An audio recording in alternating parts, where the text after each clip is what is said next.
Nombre de mes amis politiques et de ceux qui m'ont soutenu à la primaire, et ces 4 millions d'électeurs, parlent d'un assassinat politique. C'est un assassinat en effet, mais par ce déchaînement disproportionné, sans précédent connu, par le choix de ce calendrier, ça n'est pas moi seulement qu'on assassine, c'est l'élection présidentielle.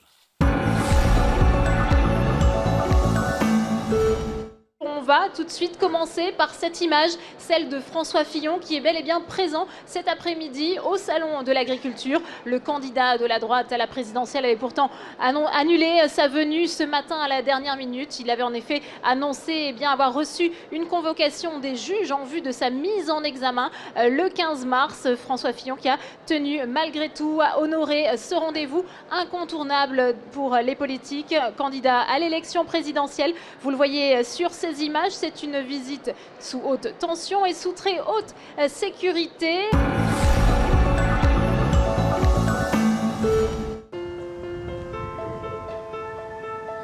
Le prix du lait est une question qui secoue le monde agricole à intervalles réguliers.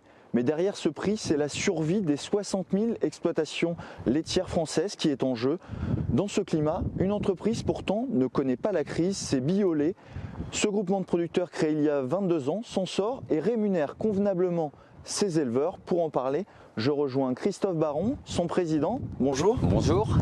Alors vous êtes le président de Biolay et également éleveur, c'est une des particularités de Biolay. Tout à fait, c'est un groupement qui est géré par des producteurs, donc je suis moi-même producteur dans le Morbihan, pas très loin d'ici.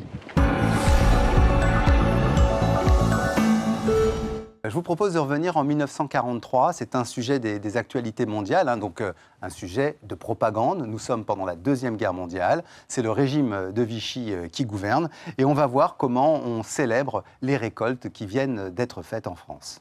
La moisson est faite, la récolte a été belle, partout on engrange, et dans certaines régions, le blé nouveau a même déjà donné du pain. Après l'effort, c'est jour de joie dans tous les villages. En Seine-et-Marne, à Basse-Belle, dans une atmosphère presque familiale, se déroule la fête de la moisson. Les 300 habitants de ce petit village ont fourni dans l'année plus de 7500 quintaux de blé, soit 2500 kilos par habitant. C'est là un chiffre record.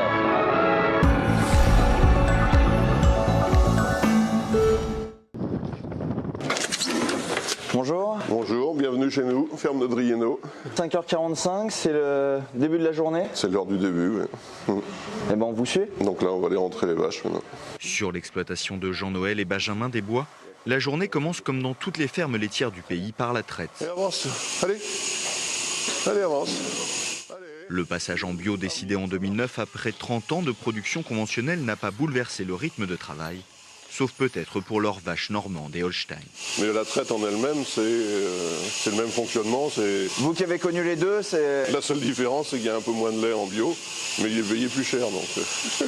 Les vaches, elles produisent plus ce qu'elles peuvent produire avec l'alimentation qu'elles ont. Mais on n'essaie pas d'en faire des Formule 1.